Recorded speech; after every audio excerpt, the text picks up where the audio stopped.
नमस्कार। Self made tutorial में एक बार फिर से आपका स्वागत है। आज के लेक्चर सीरीज में या ये कहें कि आज के वीडियो में आप देखेंगे बीए पार्ट 2 सब्जेक्ट हिस्ट्री के सब्सिडरी पेपर का question paper with answer with detail explanation के साथ। ओके, तो एक बार से फिर से सीधे सिंपल शब्दों में मैं बता दूं, LNMU यूनिवर्सिटी में हाल फिलहाल यानी 2020 में बीए पार्ट 2 के एग्ज़ाम संपन्न हुए हैं। तो उसमें था ऑनर्स पेपर का एग्ज़ाम हुआ सब्जेक्टिव रूप में और सब्सिडरी पेपर का हुआ ऑब्जेक्टिव रूप में। ओके, तो उसी तरह से ये हिस्ट्री सब्जेक्ट के सब्सिडरी पेपर का क्वेश्चन पेपर है और क्वेश्चन पेपर देखेंगे, साथ ही आप देखेंगे इसका आंसर की, जो मैं तैयार करके आपके लिए लेकर आई हूँ। ओके, चलिए आगे बढ़ते हैं।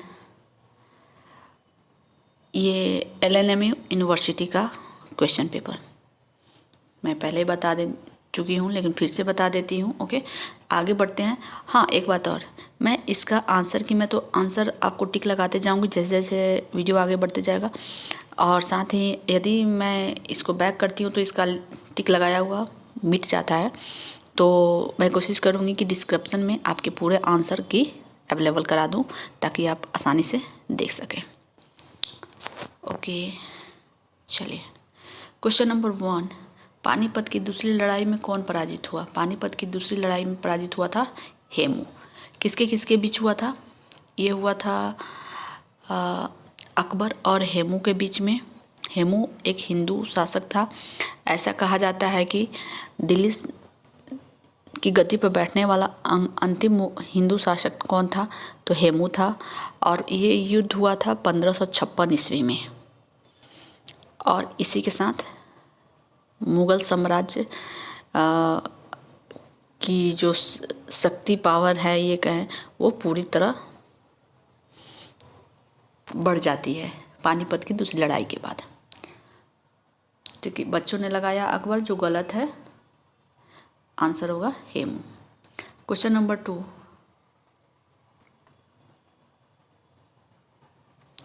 क्वेश्चन नंबर 2 देखेंगे। आईने अकबर किसकी रचना है? पुस्तक की रचना किसने की? अबुल फजल ने। अबुल फजल ने आईने अकबरी की रचना की और इसे अकबरनामा भी कहा जाता है। तो आईने अकबरी के अकबरनामा क्यों कहा जाता है, इसकी एक लंबी इतिहास है। बस आप सीधे और सिंपल शब्दों में समझ जाइए कि आईने अकबरी को ही अकबरनामा कहा जाता है, जिसकी रचना अबुल फजल ने की थी।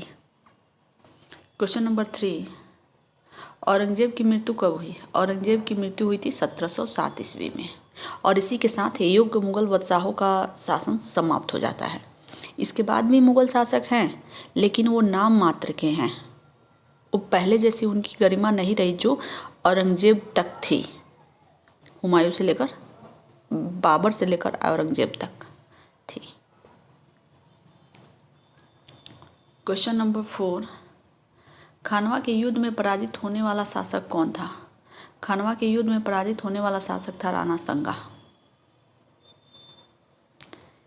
क्योंकि खानवा के युद्ध में जो युद्ध हुआ था राणा संगा का बाबर के साथ, तो इस युद्ध को बाबर ने जिहाद का नारा दिया, जिसे मुस्लिमों ने बढ़ चढ़कर हिस्सा लिया और इस युद्ध में राणा संगा पराजित हुआ। क्वेश्चन नंबर 5, कैप्टन हॉकिंस किस मुग़ल शासक के दरबार में आया था? कैप्टन हॉकिंस मुग़ल शासक जहांगीर के दरबार में आया था 1613 ईस्वी में। 1608 ईस्वी में, 7-8 ईस्वी में आया था कैप्टन हॉकिंस, और जहांगीर के दरबार में आया था। इसे भेजा था किसके दूत के रूप में आया था? इंग्लैंड के शासक जेम्स प्रथम के राजदूत के रूप में वो भारत आया था।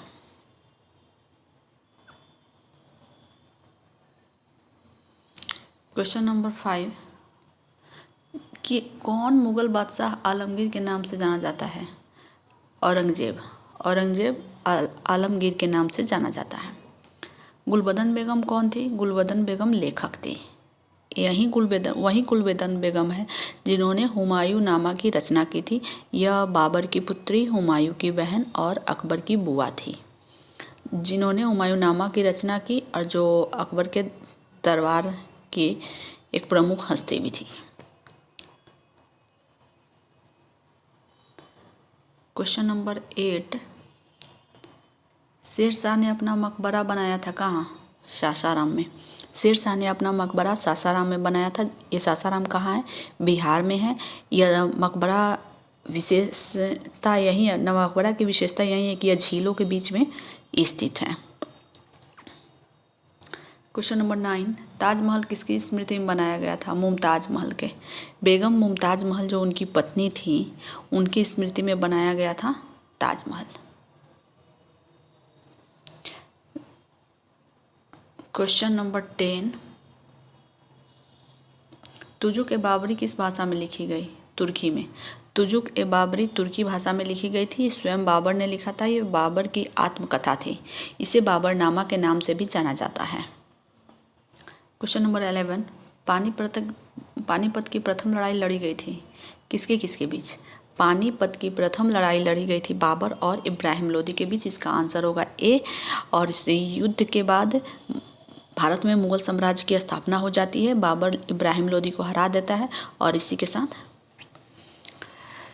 दिल्ली पर मुसलमानों का शासन हो जाता है। ओके, चलिए आगे बढ़ते हैं।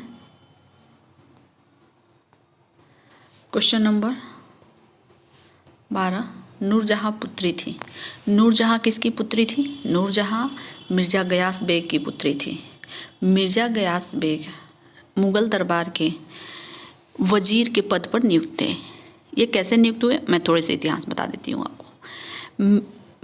नूरजहाँ का बचपन का नाम मेहरुनिसा था। उसकी शादी अली कुली बेग से हुई थी, लेकिन शेर अफ़गान, शायद अली कुली बेग, मैं शायद गलत कर रही हूँ कि शेर अफ़गान, मैं थोड़ी सी कंफ्यूज हूँ, लेकिन उसकी शादी हुई थी। लेकिन उसके पति की मृत्यु हो चुकी थी। तो 1611 में एक नौरोज पर्व होता है जो मुस्लिमों के बीच में उस समय मनाया जाता था। उस पर्व में जहांगीर ने नूरजहाँ को देखा और वो उससे आकर्षित हुआ और 1611 में उसकी शादी हो गई नूरजहाँ से। और उसी के साथ ही वो मुग़ल शासन में अपनी पैठ जमाना शुरू किया। और मेहरुनिसा को ही नूरजहाँ ने शादी के बाद मेहरुनिसा को ही जहांगीर ने शादी के बाद नूरजहाँ और नूरमहल की उपाधि दी थी। और एक तरह से शादी के कुछ दिन बाद से ही मुग़ल शासन में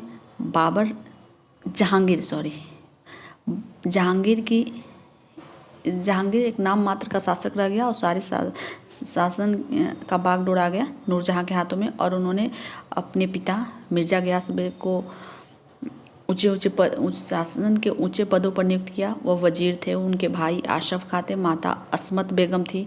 इनकी पुत्री का नाम लाडली बेगम था। किनकी पुत्री का नाम? नूरजहाँ की पुत्री का नाम। ओके, चलिए हमने चाहा कि नूरजहाँ से संबंधित कुछ इन्फॉर्मेशन आपको दे दूँ। क्वेश्चन नंबर 13, शेर शाह के बचपन का नाम क्या था? शेर शाह के बचपन का नाम फरीद खां था। एक बार उन्होंने बचपन में एक बार में ही शेर को मार दिया था, जिससे खुश होकर बहार खां लोहानी ने उन्हें शेर खां की उपाधि प्रदान की थी। क्वेश्चन नंबर 14, 1529 ईस्वी में बंगाल का शासक कौन था? 1529 में बंगाल का शासक नुसरत खां था। आंसर होगा ए। 15, फतेहपुर सीकरी में इबादत खाना का निर्माण किसने करवाया? फतेहपुर सीकरी में इबादत खाने का निर्माण कराया था अकबर ने, क्योंकि अकबर ने ही दीन ने इलाही धर्म चलाया था। इबादत खाने की स्थापना भी कराई थी। ओके, आगे बढ़ते हैं। क्वेश्चन नंबर 16, मुग़ल साम्राज्य का अंतिम बादशाह कौन था? मुग़ल साम्राज्य का अंतिम बादशाह था बहादुर शाह द्वितीय। चलिए मैं इसके बारे में थोड़ा सा बता देती हूँ। बहादुर शाह द्वितीय को ही कहा जाता है बहादुर शाह जफ़र, क्योंकि इन्हें जफ़र की उपाधि दी गई थी, क्योंकि इन्हें शेर व शायरी कविता लिखने के ये शौकीन थे। तो 1857 ईस्वी की क्रांति में इन्होंने क्रांतिकारियों की मदद की थी, जिसके कारण से अंग्रेज़ों ने इन्हें रंगून निर्वासित कर दिया, रंगून भेज दिया और वहीं पे काला पानी की सज़ा देकर वहीं पे इनकी मृत्यु हो जाती है। और इसी के साथ मुग़ल साम्राज्य का पूर्ण विनाश हो जाता है। मुग़ल साम्राज्य समाप्त हो जाता है और अंग्रेज़ों का उस पर अधिकार हो जाता है।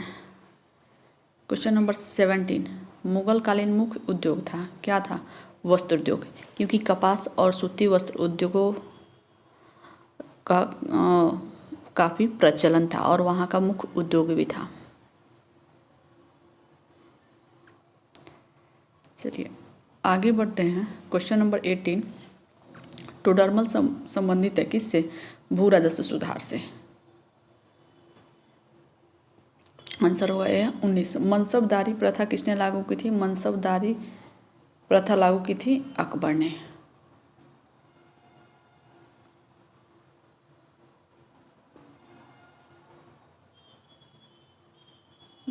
क्वेश्चन नंबर 20 होगा।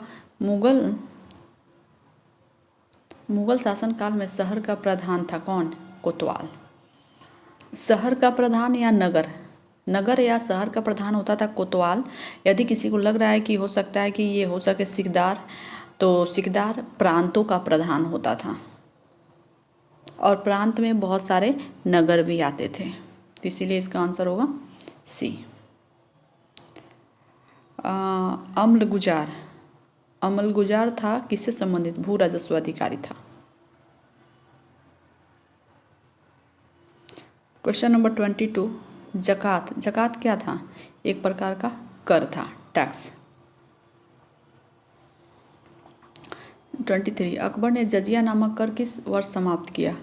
अकबर ने जजिया नामक कर समाप्त किया 1564 ईस्वी में। यह एक प्रकार का धार्मिक कर था।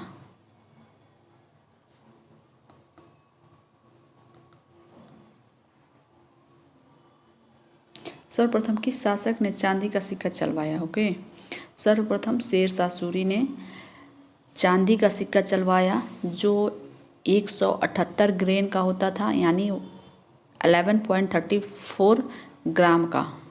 इन्होंने सोना और तांबे का भी सिक्का चलवाया था शेरशाह सूरी ने।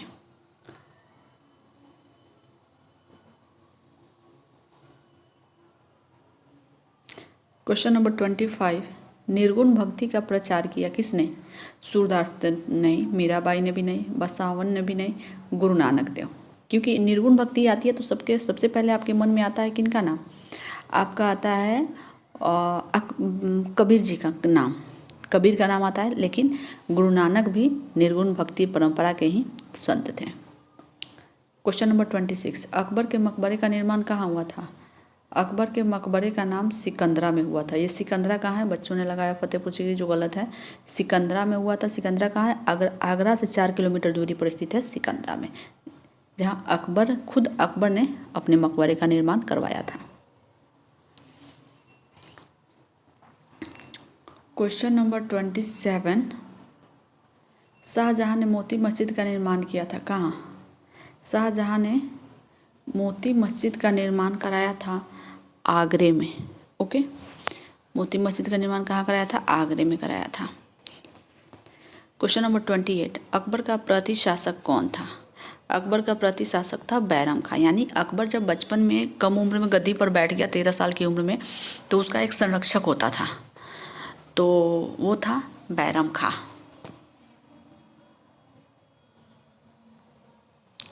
क्वेश्चन नंबर 29, अब्दुल हमीद लाहौरी का संरक्षक था कौन? शाहजहां। शाहजहां के दरबार में अब्दुल हमीद लाहौरी रहता था और उसने ही शाहजहांनामा की रचना की थी।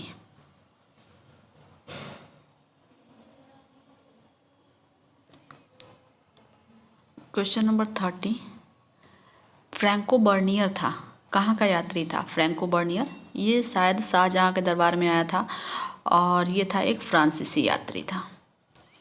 अकबर का प्रसिद्ध वित्तीय सलाहकार कौन था? ये तो सभी जानते हैं, वित्तीय सलाहकार फाइनेंशियल ऑफिसर था टोडरमल। क्वेश्चन नंबर 32, अकबर का प्रसिद्ध राजपूत सेनापति कौन था? अकबर का प्रसिद्ध राजपूत सेनापति था मान सिंह। जसवंत सिंह तो उदय सिंह ये सब औरंगजेब के दरबार में रहते थे। बीरबल था, लेकिन यह उसका राजपूत सेनापति नहीं था, मान सिंह था। जहांगीर महल कहाँ पर अवस्थित है? जहांगीर महल जो है वो अवस्थित है आगरे में। दिल्ली में लगाया बच्चा ने, जो गलत है, आगरे में स्थित है। क्वेश्चन नंबर 34, किस मुगल बादशाह ने अपने जीवन के अंतिम दिन अपने बेटे की कैद में बिताए? ओके, ये तो बड़ी ही दुखदाई घटना थी। औरंगजेब ने अपने पिता शाहजहां को कैद में डाल दिया था। वह 6 वर्षों तक कैद में रहा और उसी में उसकी मृत्यु हो जाती है। ओके, तो वो था कौन? शाहजहां। जामदामी क्या था? जामदामी, जामदामी एक अनुमानित राजस्व था। इसका 35 का आंसर होगा 35 का ए। अनुमानित राजस्व का मतलब होता है कि जो जमींदार जो टैक्स वसूलते थे उन्हें वेतन के बदले में भूमि का कुछ टुकड़ा दिया जाता था, और जो अनुमानित आय पर निर्धारित था तो उसी को जामीदामी कहा जाता था। चलिए आगे बढ़ते हैं। 36, जीटी रोड किसने बनवाया? जीटी रोड बनवाया था शेरशाह ने। क्वेश्चन नंबर 37, दिल्ली का लाल किला का निर्माण किसने करवाया? तो ये तो सभी जानते हैं, दिल्ली के लाल किला का निर्माण शाहजहां ने करवाया था। Question number 38, east India company का प्रथम प्रतिनिधि जिसने जहांगीर के दरबार में प्रवेश किया। ओके, ईस्ट इंडिया कंपनी का प्रथम प्रतिनिधि था जिसने जहांगीर के दरबार में प्रवेश किया, वो था कैप्टन हॉकिंस। मुगल भारत में सबसे बड़े बंदरगाह का नाम बताइए। मुगल भारत में सबसे बड़े बंदरगाह का नाम आता है सूरत। ओके, चलिए आगे बढ़ते हैं। राष्ट्रीय सम्राट के रूप में कौन जाना जाता है? राष्ट्रीय सम्राट के रूप में अकबर जाना जाता है। क्वेश्चन नंबर 41, मुगल बादशाह औरंगजेब को किस सूफी सिलसिले में दिलचस्पी थी? ओके, मुगल बादशाह औरंगजेब को नक्शबंदी सिलसिले में दिलचस्पी थी। क्वेश्चन नंबर 42, मुगलकालीन केंद्रीय प्रशासन में मीर बख्शी किस क्षेत्र से संबंधित था? मीर बख्शी जो था वो सेना से संबंधित था। किस मुगलकालीन शासक के समय में स्थापत्य कला अपने चरमोत्कर्ष पर पहुंच गई? वो था, ये बच्चों ने गलत लगाया, बिल्कुल गलत है। आंसर होगा शाहजहां। शाहजहां के टाइम में मुगल स्थापत्य कला जो था चरमोत्कर्ष पे था। जहांगीर के समय में चित्रकला चरमोत्कर्ष पे था, और अकबर के समय में हिंदी साहित्य का चरमोत्कर्ष काल था। ओके, तो उसे स्वर्ण काल भी कहते हैं। हिंदी साहित्य का स्वर्ण काल या स्थापत्य कला का स्वर्ण काल शाहजहां के काल को 30 तरह से अलग अलग नामों से जाना जाता है, उनके कर्म के आधार पे, उनके किए गए उपलब्धियों के आधार पे। क्वेश्चन नंबर 44, वीडियो थोड़ा लंबा जाएगा, आप देखिए, क्योंकि टोटल 100 क्वेश्चन है, तो मैं 2 वीडियो तो इसमें करूँगी नहीं, एक ही वीडियो में लेकर आ रही हूँ। निम्नलिखित राजवंशों में किसकी स्थापना शेरशाह ने की थी? सूर्यवंश की स्थापना शेरशाह ने की थी। 1529 ईस्वी में घाघरा के युद्ध में बाबर ने किसको पराजित किया? ओके, बाबर ने, आप याद रखिएगा, बाबर ने 4 युद्ध, महत्वपूर्ण युद्ध किए। पानीपत का युद्ध, खानवा का युद्ध, घाघरा का युद्ध और एक चंदेरी का युद्ध। वो था Sikandar Lodhi.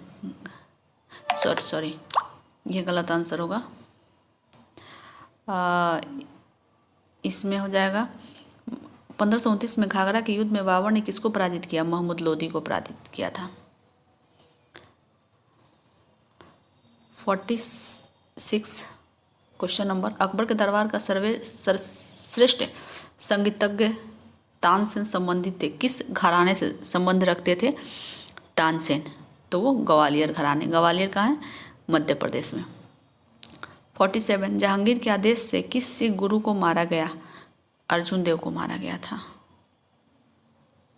Question number 48,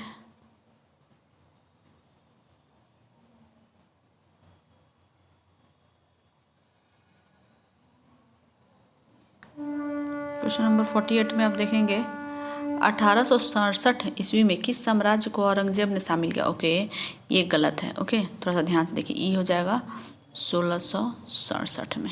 okay, 1667 में, क्योंकि 1867 दे रहा है, थोड़ा सा अपना दिमाग लगाइए। औरंगजेब की मृत्यु तो 1707 में हो जाती है, तो फिर 1867 में वो कहाँ से आ सकता है। ये गलत लिखा है, यहाँ 1600 होना चाहिए। 1667 में किस साम्राज्य को औरंगजेब ने शामिल किया, तो गोलकुंडा को।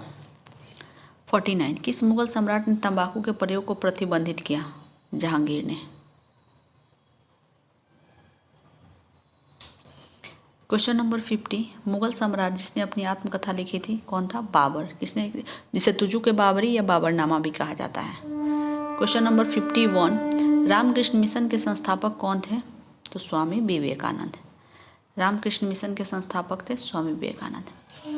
52 क्वेश्चन नंबर 52 भारतीय राष्ट्रीय कांग्रेस की स्थापना किसने की थी, ए.ओ. ह्यूम ने की थी। भारतीय राष्ट्रीय कांग्रेस की स्थापना ए.ओ. ह्यूम ने की थी। इधर अंग्रेजी भी लिखा हुआ है इसको, who was the founder of national Congress, A.O.. Hume. Question number 53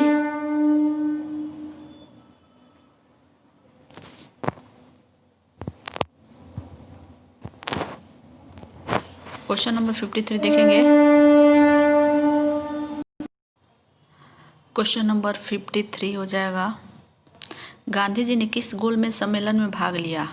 Gandhi ji ने द्वितीय गोलमेज सम्मेलन में भाग लिया, क्योंकि प्रथम में तो उन्हें इनवाइट नहीं किया गया था, उन गए ही नहीं। फिर 1931 में गांधी इरविन समझौता हुआ, उसके बाद वो द्वितीय गोलमेज सम्मेलन में गए, लेकिन उन जिस उद्देश्य की पूर्ति के लिए वो गए थे वो उनकी बात वहाँ नहीं मानी गई, तो फिर से आके उन्होंने सविनय अवज्ञा आंदोलन स्टार्ट कर दिया और तृतीय गोलमेज सम्मेलन में उन्होंने भाग नहीं लिया। क्वेश्चन नंबर 54 स्वतंत्र भारत के प्रथम गवर्नर जनरल कौन थे। ओके, देखिए कितना इंपॉर्टेंट क्वेश्चन है। क्वेश्चन सारे तो इजी हैं, थोड़े से दिमाग आप लगाइएगा तो आंसर कर सकिएगा। क्वेश्चन 54 आंसर होगा सी, लॉर्ड माउंटबेटन। क्योंकि जब भारत स्वतंत्र हुआ तो ये ऑप्शन रखा गया कि जब तक संविधान बन नहीं जाता है तब तक अंग्रेजों द्वारा जो अंतिम गवर्नर जनरल वो वायसराय, इसको गवर्नर जनरल नहीं कहते, वायसराय कहते हैं। जो वायसराय था वो लॉर्ड माउंटबेटन था और वहीं भारत का गवर्नर बना। और जबकि पाकिस्तान का गवर्नर बना, भारत विभाजन हो चुका था ना, तो स्वतंत्र भारत का प्रथम गवर्नर जनरल एक अंग्रेज था, वो था माउंटबेटन। और जब एक भारतीय हुआ तो चक्रवर्ती राजगोपालाचारी थे। क्वेश्चन नंबर 55 आर्य समाज के संस्थापक कौन थे, स्वामी दयानंद सरस्वती। प्लासी युद्ध के समय बंगाल का नवाब कौन था, सिराजुद्दौला। आंसर ए होगा। क्वेश्चन नंबर 57 रेगुलेटिंग एक्ट पारित किया गया था कब, 1773 ईस्वी में। 1857 का विद्रोह आरंभ हुआ था कब, 30 मई को। 18 मई को, गलत है, 30 मई को हुआ था, सॉरी 10 मई को। 1857 का विद्रोह आरंभ हुआ था 10 मई को। ये मेरे मुंह से 30 मई इसलिए निकल रहा था कि जब क्रांतिकारियों ने जो प्लान बनाया था उसके अनुसार 30 और 31 मई को क्रांति की शुरुआत करनी थी, लेकिन घटना मंगल पांडे वाला घटना, करतूस वाली जो घटना घट गई, इस कारण से वे अपने में पैसेंस नहीं रख सके क्रांतिकारी, और 10 मई को ही उन्होंने क्रांति आरंभ कर दी। क्वेश्चन नंबर 59 क्वेश्चन है जालियांवाला बाग हत्याकांड किस वर्ष हुआ, 13 अप्रैल 1919 को हुआ। क्वेश्चन नंबर 60 1942 में कौन सा आंदोलन हुआ, भारत छोड़ो आंदोलन हुआ। भारत छोड़ो आंदोलन। क्वेश्चन नंबर 61 भारतीय राष्ट्रीय कांग्रेस की स्थापित हुई थी कब, 1885 में। 1885 में भारतीय राष्ट्रीय कांग्रेस की स्थापना हुई थी। Question number 62 question number 62 Sirajuddaula के बाद बंगाल का नवाब कौन बना। सिराजुद्दौला के बाद बंगाल का नवाब बना था मीर जाफर, और फिर मीर जाफर के बाद मीर कासिम बना, फिर से मीरन यानी मीर जाफर को बनाया गया। ओके। क्वेश्चन नंबर 63 भारत में ईस्ट इंडिया कंपनी का पहला गवर्नर जनरल कौन था? भारत में ईस्ट इंडिया कंपनी का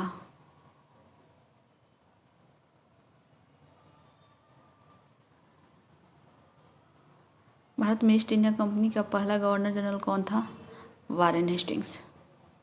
भारत में सती प्रथा का अंत किसने किया? लॉर्ड विलियम बेंटिंक ने किया था। सती प्रथा का अंत लॉर्ड विलियम बेंटिंक ने किया था।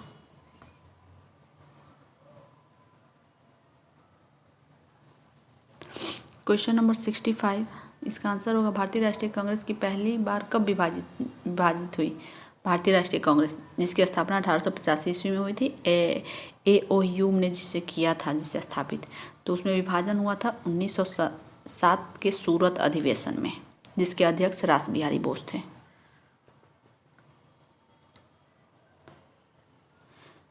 क्वेश्चन नंबर 66, सविनय अवज्ञा आंदोलन कब आरंभ हुआ था? सविनय अवज्ञा आंदोलन 1930 ईस्वी में आरंभ हुआ था। क्वेश्चन नंबर 67, सुगौली की संधि किनके बीच हुई थी? सुगौली की संधि हुई थी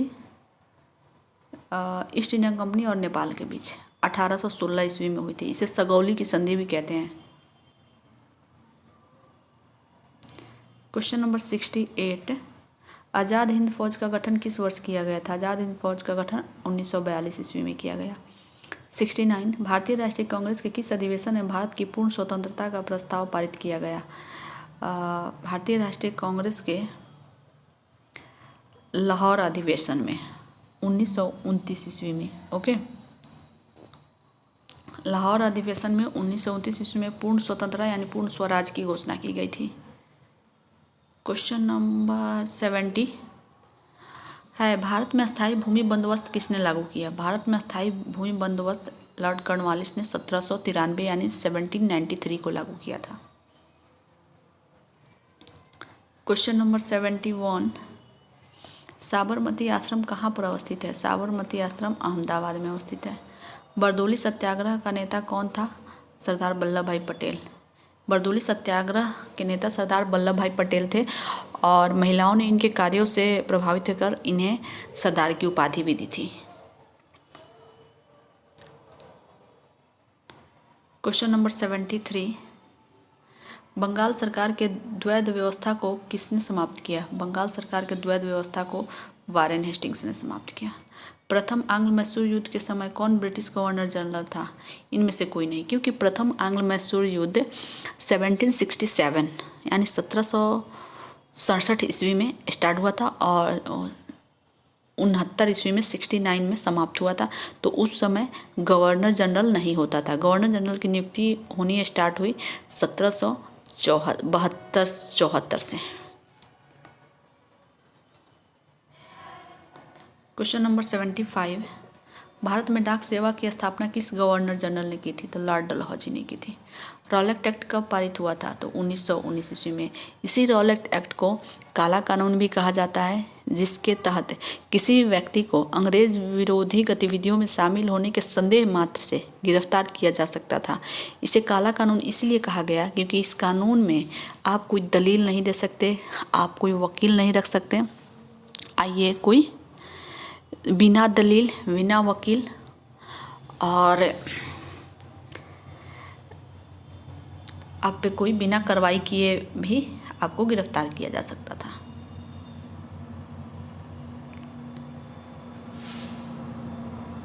question number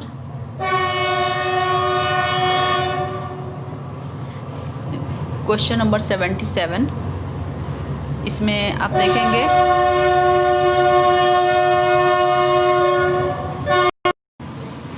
question number 77।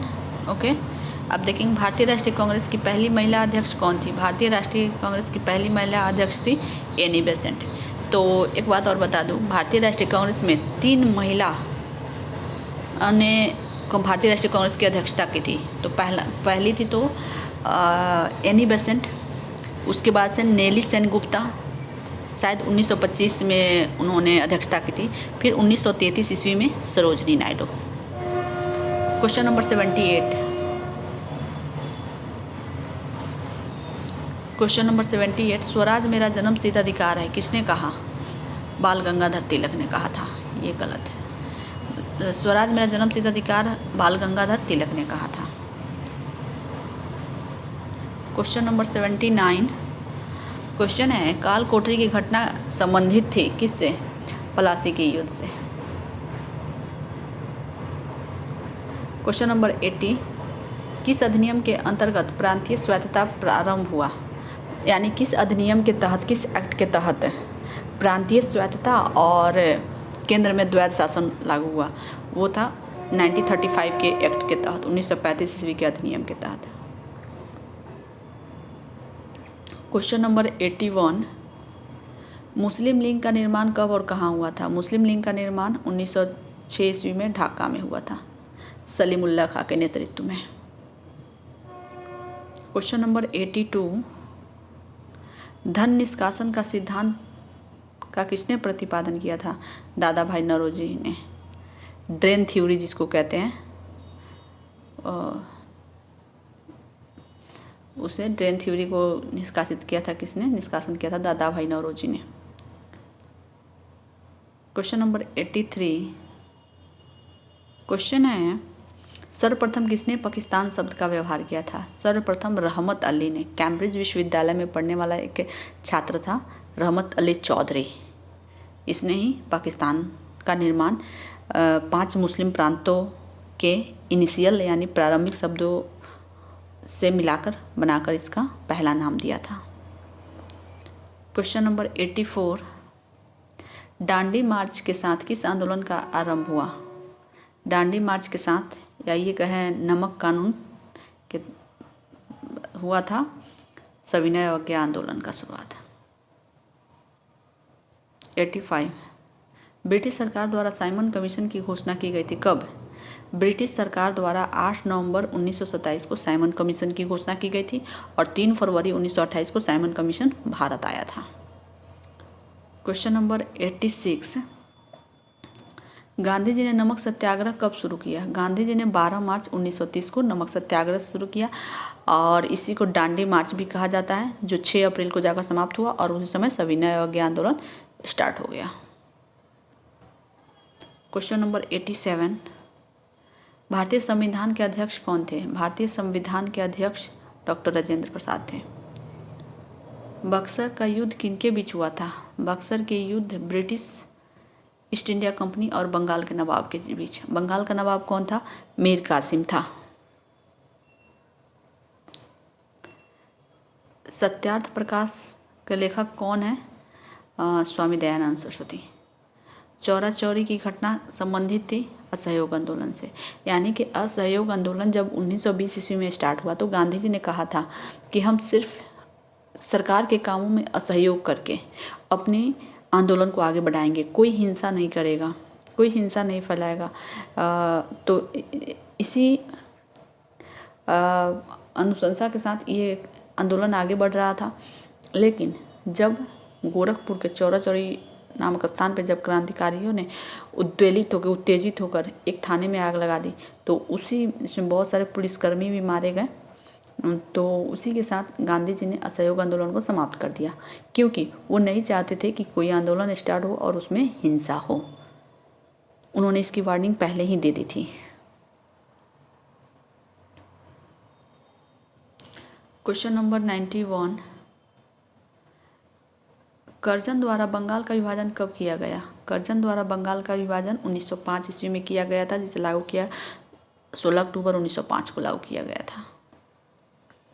Question number 92 राजा राम मोहन राय की मृत्यु उपरांत ब्रह्म समाज का नेतृत्व किसने अपने हाथों में लिया? केशव चंद्र सेन ने लिया। क्वेश्चन नंबर 93 किस अधिनियम के द्वारा ब्रिटिश संसद ने ईस्ट इंडिया कंपनी का भारत में व्यापारिक एकाधिकार समाप्त कर दिया था? तो चार्टर एक्ट 1833 के तहत भारत में व्यापारिक एकाधिकार समाप्त हो गया, बस वो एक पॉलिटिकल संस्था बन के रह गया। क्वेश्चन नंबर 94 सन 1917 में गांधी जी की अहमदाबाद मिल हड़ताल में हस्तक्षेप के कारण मजदूरों की आय में वृद्धि हुई, कितनी प्रतिशत की? 35% की वृद्धि हुई। क्वेश्चन नंबर 95 भारतीय राष्ट्रीय कांग्रेस ने अपने किस अधिवेशन में मौलिक अधिकारों का प्रस्ताव पारित किया? ओके, भारतीय राष्ट्रीय कांग्रेस ने अपने कराची अधिवेशन में मौलिक अधिकारों का प्रस्ताव पारित किया। Question number 96, British east India company की स्थापना कब हुई थी? ब्रिटिश ईस्ट इंडिया कंपनी की स्थापना 17वीं शताब्दी के आरंभिक काल में, यानी 1600 ईस्वी में हुई थी। तो इसको 1601, 2, 3, 4 ऐसे आगे जब बढ़ेंगे तो उसको आरंभिक काल कहते हैं। 1601 जब हो जाता है तो उसको 16 छोड़ के इस 17वीं में प्रवेश कर जाता है, इसलिए 17वीं का आरंभिक काल कहेंगे। क्वेश्चन नंबर 97, ब्रिटिश शासन काल में किस कानून के अंतर्गत लोगों को बिना उचित सुनवाई के बंदी बनाने की अनुमति थी? वहीं जिसे रॉलेट एक्ट कानून जो 1919 ईस्वी में लागू किया गया था, इसे काला कानून भी कहा जाता है। क्वेश्चन नंबर 98, महात्मा गांधी दक्षिण अफ्रीका से भारत कब लौटे? महात्मा गांधी दक्षिण अफ्रीका से भारत 1915 ईस्वी में लौटे।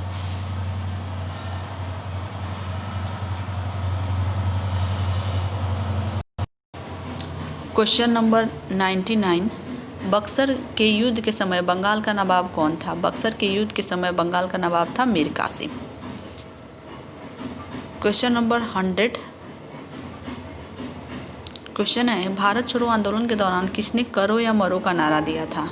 तो भारत छोड़ो आंदोलन के दौरान महात्मा गांधी ने डू एंड डाई यानी कि करो और मरो का नारा दिया था। ओके, तो ये रहा पूरा आपका 100 क्वेश्चन विथ आंसर के साथ हमने ये वीडियो लेक्चर कंप्लीट किया है। तो आप देखिए, यदि किसी प्रकार की कोई कन्फ्यूजन हो तो आप हमें कमेंट सेक्शन के माध्यम से हमें बताएं। और साथ ही वीडियो यदि आप देख रहे हैं, वीडियो आपको पसंद आ रहा है तो वीडियो को लाइक करना ना भूलें। और साथ ही अपने दोस्तों के बीच भी जो आपके साथी एग्ज़ाम दिए हैं वो आंसर जानना चाहते हैं अपना, तो इस वीडियो को शेयर कीजिए ज़्यादा से ज़्यादा। और अपने चैनल को सब्सक्राइब नहीं किए तो हिस्ट्री पेपर के लिए, इतिहास से जुड़े किसी भी सवाल, किसी भी क्वेश्चन के लिए आप मेरे चैनल को सब्सक्राइब कर लें। और फिर मिलते हैं एक नए वीडियो के साथ। और एक बात और बता दूं कि इसका आंसर पूरा डिस्क्रिप्शन में दिया रहेगा, आप वहां से भी इसको देख सकते हैं, सॉल्व कर सकते हैं। ओके, हम फिर मिलते हैं एक नए वीडियो के साथ, तब तक के लिए धन्यवाद।